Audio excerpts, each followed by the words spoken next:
చేయాలి అంటే వాళ్ళకి వెనకాల చాలా దుర్మార్గులు, ఇదంతా మేము దర్యాప్తు చేసేదాకా లోపల ఉండాలి అన్నటువంటి చెప్పాలి. నెంబర్ 1. రెండవది, ఇందులో టెక్నికాలిటీ గేమ్ ఏం ప్లే చేశారంటే, ముందుసారి ఫస్ట్ బెయిల్కి వెళ్ళింది మిథున్ రెడ్డి పేపర్లలో వచ్చిన వార్తల ఆధారంగా.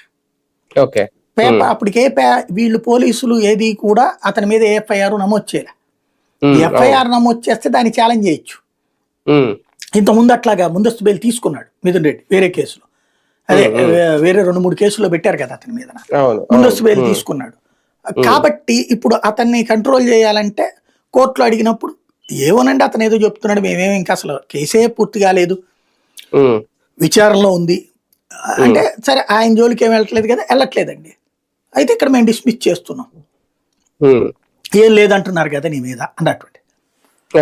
అయితే వీళ్ళ తరపున వాదించారు. ఏ మాట అంటారు, తర్వాత పెడతారు ఎఫ్ఐఆర్లు, ఇప్పుడు దాకా ఎఫ్ఐఆర్లు లేదంటారు, రేపు పొద్దున పెడతారు అన్నాడు. అప్పుడు మళ్ళీ మేము తీసుకుంటాంలే అన్నారు. ఇప్పుడు అదే జరుగుతుంది అనమాట. అంతే, ఆల్రెడీ పెట్టారు కదా దీన్ని.